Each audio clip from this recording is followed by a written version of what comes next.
Assalamualaikum warahmatullahi wabarakatuh.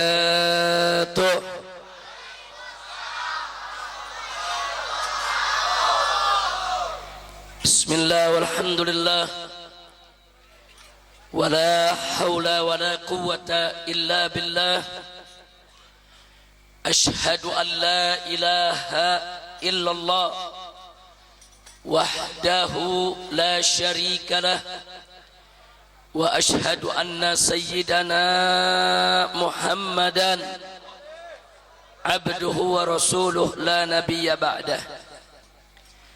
Allahumma salli wa sallim wa barik ala sayyidina wa habibina wa syafi'ina wa maulana nabiyyina Muhammadin وعلى آله الطاهرين الطيبين وأصحابه الغر الميامين ومن تبعهم بإحسان إلى يوم الدين. Baik kiram, malam ini sungguh satu kebahagiaan buat kita semua karena kita kumpul dalam satu majlis yang penuh keberkahan. Kumpul bersama para habaib, kumpul bersama para kiai, para ajengan.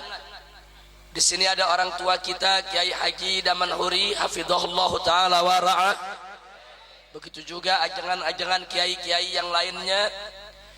Dan tadi kita sudah sama dengarkan yaitu mauidhah tausiah yang padat dengan manfaat, penuh dengan hikmah yang disampaikan oleh Habib Syafiq bin Muhdar bin Syahab hafizahullah taala wa ra'ah. Dan hadir juga bersama kita di sini ada Habib Tariq bin Syahab, ada Habib Hasan Segaf, ada Habib Zain Al-Attas dan para habaib yang lainnya. Mudah-mudahan kumpulnya para habaib, para kiai, para umara pada malam hari ini akan lebih menambah turunnya rahmat dan barakah untuk kita semua. Amin ya rabbal alamin. Saudara, hari ini kita dikejutkan dengan satu peristiwa berdarah di ibu kota Jakarta. Adanya peledakan dan penembakan yang telah memakan korban jiwa. Saya berharap mudah-mudahan pelakunya bukan orang Islam. Andai kata pun orang Islam, mudah-mudahan pelakunya tidak mengatasnamakan jihad. Jadi murni itu merupakan satu tindak kriminal, tindak kekerasan, tindak kejahatan yang tidak boleh dilakukan oleh umat Islam. Nah, oleh karenanya pada malam hari ini di malam Maulid Nabi Sayyiduna Muhammad sallallahu alaihi wasallam, saya ingin menyampaikan kepada umat bagaimana itu konsep jihad yang diajarkan oleh Nabi alaihi salatu wassalam. Nabi kita uswatun hasanah, baik dalam dakwah ataupun dalam hisbah, termasuk dalam jihad fi sabilillah. Jadi siapa ingin berdakwah wajib contoh Nabi. Siapa ingin berhisbah yaitu amar ma'ruf nahi munkar juga wajib contoh Nabi. Dan siapa ingin berjihad di jalan Allah juga wajib untuk mencontoh Nabi. Ya, Nabi juga merupakan uswatun hasanah dalam dunia hisbah, dalam dunia amar ma'ruf nahi munkar. Demi Allah, tidak ada seorang pun yang amar ma'rufnya lebih tegas, lebih lugas daripada hisbahnya Nabi kita Sayyiduna Muhammad sallallahu alaihi wasallam. Begitu juga dalam soal jihad, saudara. Nabi mengatakan, ya ayuhan nas, la tatamannau liqa'al adu was'alullaha al-afiyah fa idza laqaitumuhum fasbiru wa'lamu annal jannata tahta dhilalis suyuf. Sadaqan Nabi sallallahu alaihi wasallam. Luar biasa, saudara. Pidato yang singkat, padat, ringkas, jelas, memberikan pemahaman kepada kita yang sempurna tentang bagaimana Islam meletakkan perang di jalan Allah, saudara.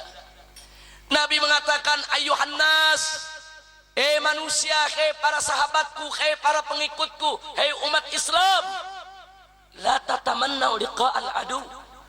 Jangan sekali-kali kau berangan-angan untuk bertemu dengan musuh. Perhatikan baik-baik anak-anak muda. Nabi mengatakan kepada para sahabat, jangan sekali-kali kau berangan-angan bertemu dengan musuh. Saudara, jangankan perang melawan musuh, mimpinya Nabi nggak kasih, saudara. Jangan bercita-cita perang, jangan berangan-angan perang, jangan mencari musuh, jangan mencari lawan, saudara.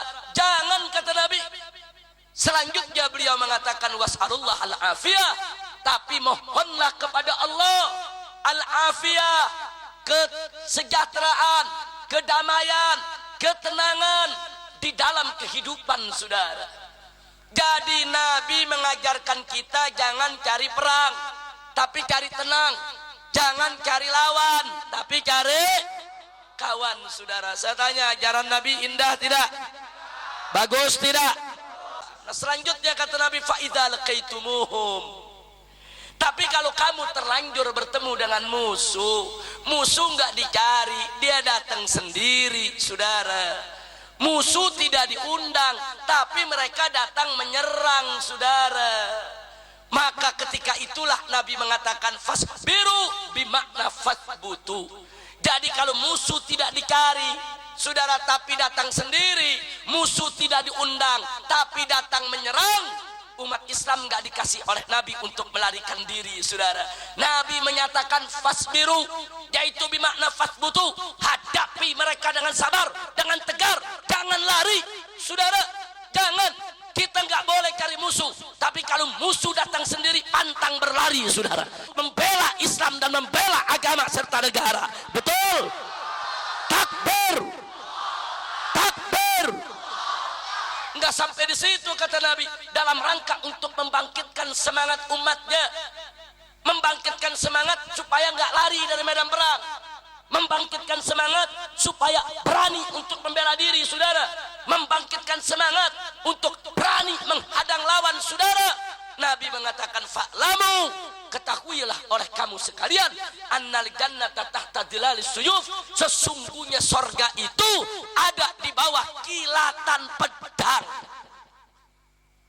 Saudara, kalau baca hadis ini jangan baca ujungnya saja, saudara. Ini banyak orang hadis dikorupsi. Dia baca hadis ujungnya doang, saudara. Innal jannata tahta dhilalis suyuf, sesungguhnya sorga itu ada di bawah kilatan pedang. Seolah-olah Islam ini agama pedang, Islam ini agama perang, Islam ini nggak suka tenang. Fitnah. Itu hadis nggak begitu, saudara. Baca hadis dari pertama, saudara. Bagaimana Nabi mendorong umatnya untuk menciptakan tenang, untuk mencari kawan, menciptakan kedamaian hidup, bukan menciptakan kerusuhan, saudara. Nabi hanya mengajarkan kita perang saat terpaksa, musuh datang menyerang, musuh datang sendiri, kita wajib untuk bela diri, pantang berlari, saudara. Disitulah Nabi menjanjikan, saudara, siapa yang tidak lari dari medan perang, siapa yang tetap, saudara, tampil ke depan membela agama, membela akidah, membela diri daripada serangan musuh, surga menanti dia di bawah kilatan pedangnya, saudara. Alhamdulillah. Kira-kira jelas tidak? Jelas tidak? Jadi Islam agama perang atau agama tenang? Agama pedang atau agama damai? Yakin? Yakin? Apa boleh kita bikin kerusuhan? Apa boleh kita ciptakan kerusuhan? Apa boleh kita berbuat kejahatan? Apa boleh kita cari-cari musuh tanpa alasan? Boleh tidak? Jadi kita disuruh oleh Nabi, saya tanya sekali lagi, cari lawan atau cari kawan? Ciptakan perang atau ciptakan tenang? Tapi berikutnya saya mau tanya, tapi kalau musuh terlanjur datang tanpa diundang, lari jangan? Lari jangan? Siap habisi musuh? Takbir! Sallu ala Nabi. Nah, itu pertama yang ingin saya ingatkan, saudara. Ini prinsip ajaran Islam. Kalau terlanjur kita perang, saudara, terlanjur Musuh nggak dicari, dia datang sendiri. Musuh nggak diundang, dia datang menyerang. Maka apa adab yang diajarkan oleh Nabi alaihi salatu wassalam? Yang pertama, selama masih ada solusi untuk menghindarkan perang, kedepankanlah solusi perdamaian tanpa merugikan Islam dan umatnya, saudara. Makanya Anda boleh baca sejarah. Nabi dulu pernah terlibat dalam lebih dari 27 peperangan. Tapi dari 27 peperangan, hanya 4 sampai 5 peperangan yang terjadi pertumpahan darah, saudara. Sisanya diselesaikan oleh Nabi tanpa pertumpahan darah. Subhanallah. Yang terjadi pertumpahan darah antara lain perang Badar, perang Uhud, adapun perang Khandaq hanya segelintir saja yang terluka dan mati, saudara. Sisanya Nabi bisa selesaikan dengan perang Siwar, saudara, dengan perang psikologis, sampai akhirnya musuh yang sudah mengepung Madinah bubar, tidak berhasil menaklukkan Nabi dan umatnya. Alhamdulillah.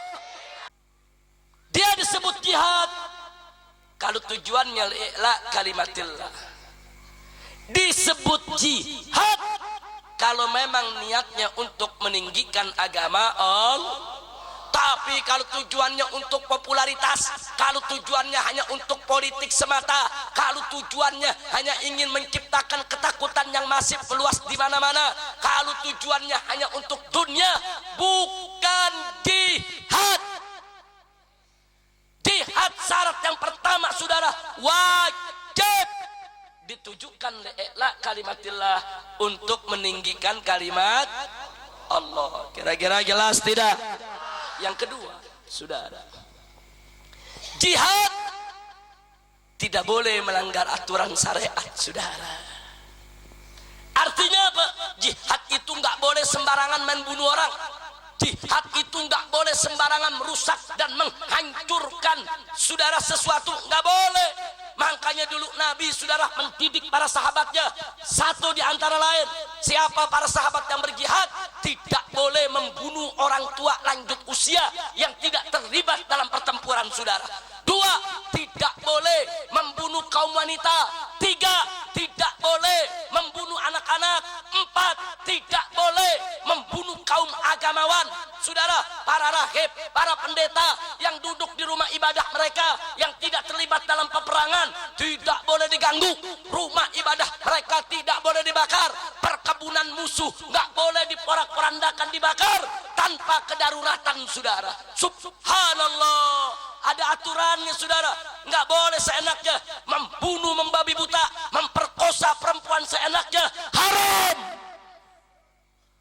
Jihad ada akhlak, ada adab. Nggak boleh membunuh orang yang tidak bersalah. Membunuh warga sipil yang tidak bersalah nggak boleh, saudara. Jadi Islam ini mengajarkan jihad gentleman. Kalau kita mau jihad, saudara, bidik langsung musuh Allah, bidik langsung orang yang bertanggung jawab merendahkan Allah. Siapa? Oh, si A ini menghina Islam, menghina Allah, menghina Nabi, membunuh umat Islam. Cari, bidik, bunuh, saudara. Jangan yang dibunuh orang yang nggak tahu apa-apa.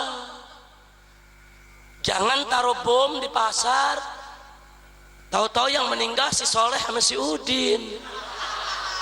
Apa dosanya, saudara? Kira-kira jelas tidak? Paham tidak? Jadi kalau taruh bom meledak, yang meninggal si Rahmat, Asep, Encep, orang yang nggak tahu apa-apa, kesian tidak? Saya mau tanya, itu jihad atau jahat? Jihad atau jahat? Itu bukan jihad, itu jahat. Kalau mati, mati syahid apa mati sangit? Mati sangit, saudara. Makanya ini anak-anak muda, maaf, kenapa saya tujukan anak-anak muda? Anak-anak muda ini kan lagi masuk masa mencari jati diri. Ingin menunjukkan, wah, aku pemuda, aku lelaki, aku punya keberanian. Kadang-kadang mereka terprovokasi. Bener nih, ente berani mau uji nyali? Bagaimana uji nyalinya? Ayo kita bawa bom. Anak muda digituin, saudara. Kadang-kadang mereka terpancing, mereka pikir ini uji nyali. Oh, berani, gua nggak takut sama bom. Ayo, mana bomnya? Pasang di badan. Hanya sekedar untuk uji nyali. Dia ledakan dirinya, dia terjebak, dia terpancing oleh kelompok-kelompok jahat yang ingin merusak generasi muda kita. Betul? Maka itu saya ingatkan kepada anak-anak muda kita, jangan terjebak. Betul? Jangan cerita uji nyali bawa bom, pala lu bomenyan. Anak muda di Gadok, Kampung Rawa kalau mau uji nyali nggak usah jauh-jauh, naik ke Gunung Pangrango, naik ke Gunung Gede, hiking pakai tambang, panjat itu tebing saudara. Bagaimana bisa bertahan tinggal di hutan tanpa membawa makanan? Itu uji nyali. Ini uji nyali bawa bom ngeledakin diri, goblok. Kira-kira jelas tidak? Jelas tidak? Jadi uji nyali yang sehat. Betul? Betul? Siap uji nyali yang sehat? Tapi kalau uji nyali yang jahat, mau tidak? Mau tidak? Takbir. Enggak apa-apa, anak-anak muda kalau lagi diuji, wah lu pengecut, enggak apa-apa dibilang pengecut saudara. Wah ente penakut, enggak berani main bom, enggak ada urusan. Ya, saya penakut mau apa? Ya, saya pengecut mau apa? Saya tidak diajarkan untuk berbuat jahat. Saya tidak diajarkan untuk merusak nama Islam. Saya tidak diajarkan untuk membunuh orang yang tidak bersalah. Betul? Ya, saya penakut, saya pengecut untuk itu semua. Kenapa saya pengecut? Karena saya takut kepada Allah, saya takut kepada hukum Allah, saya takut siksa Allah. Tapi kalau disuruh bertempur dengan yang betul-betul musuh Allah, saudara, baru kita buktikan uji nyali kita. Betul? Siap lawan musuh Allah, siap hancurkan musuh Allah. Takbir. Shallu ala Nabi. Sekali lagi tidak, jaga anak-anak, jangan ganggu perempuan, jangan ganggu orang-orang tua yang lanjut usia, jangan ganggu orang-orang yang cacat yang tidak berdaya saudara, jangan ganggu warga sipil. Islam mengajarkan para mujahidnya untuk bersikap jantan, gentleman, kesatria, perwira, pahlawan, bukan menghalalkan segala cara sebagai pengecut. Sudah. Kalau memang Anda punya keberanian mau berjihad, mau pasang bom di badan, bukan nggak boleh, boleh, tapi satu, niatnya mesti benar dulu. Dua, medan perangnya juga mesti benar dulu saudara. Ini Indonesia ini bukan Darul Harab, ini Darus Silmi saudara. Ini bukan medan perang, ini negeri dalam keadaan damai saudara. Gak boleh sembarangan kita ngebom kanan ngebom kiri saudara. Insya Allah. Jadi saya ingetin anak-anak, satu, kalau ada orang Anda tidak kenal datang kepada Anda terus nantang-nantang uji nyali, yuk uji nyali yuk. Nah, ini anak muda lagi nyari jati diri nih. Anak muda kan mau dibilang jago, mau dibilang oh saudara, oh apa namanya berani. Nah kemudian mereka terpancing, akhirnya mereka diuji nyalikan dengan perbuatan-perbuatan yang bisa merusak ketenangan kehidupan bangsa dan negara. Na'udzubillah min. Yang kedua, hati-hati Pak Bu, anak-anak muda kalau nggak kenal orang, ada yang nitip barang, jangan main terima. Jaga anak-anak kita agar mereka tidak terjebak, insya Allah. Makanya anak-anak jangan ninggalin sholat, jangan ninggalin zikir, jangan ninggalin baca Quran, supaya Allah melindungi kita semua. Betul? Siap tegakkan sholat, siap baca Quran, siap belajar agama, siap terus mengaji, siap baca zikir dan doa. Takbir. Baca ratib, baca sholawat saudara. Semua itu akan melindungi kita saudara, yaitu daripada musibah dan malapetaka, insya. Kira-kira saya sampaikan malam ini jelas tidak? Paham tidak? Nah, kembali kepada berita yang hari ini terjadi saudara di Jakarta. Enggak jelas dia mau bunuh siapa, dia mau perang sama siapa saudara. Mohon kepada Allah, mudah-mudahan peristiwa yang seperti tadi tidak terjadi lagi di negeri ini. Mohon kepada Allah agar negeri kita ini aman, negeri ini tenang. Kalau ada pihak-pihak yang kecewa dengan pemerintah, ayo sama-sama Kita kritik pemerintah, kita protes pemerintah, kita luruskan pemerintah. Kalau perlu kita ajukan ke Mahkamah Konstitusi, kita tuntut pemerintah, saudara. Tapi hindarkan konflik bersenjata. Kecuali kalau kita ditalimi, kita dibunuhi, saudara, musuh datang menyerang kita dengan senjata, apa boleh buat, saudara? Taib, itu saja yang bisa saya sampaikan. Terima kasih Kiai Daman Huri, Pak Kepala Desanya di sini. Mudah-mudahan kita tetap bersatu untuk menjaga Megamendung. Amin. Sebab gerakan kristenisasi di Megamendung ini udah dahsyat, betul? Siap jaga Islam, siap jaga Megamendung, siap jaga Islam, siap jaga Megamendung. Takbir. Terima kasih atas segala perhatian. Mohon maaf atas segala kekurangannya. Hadani Allah wa iyyakum ila siratal mustaqim. Wallahul muwaffiq ila aqwamit thoriq. Wassalamualaikum warahmatullahi wabarakatuh.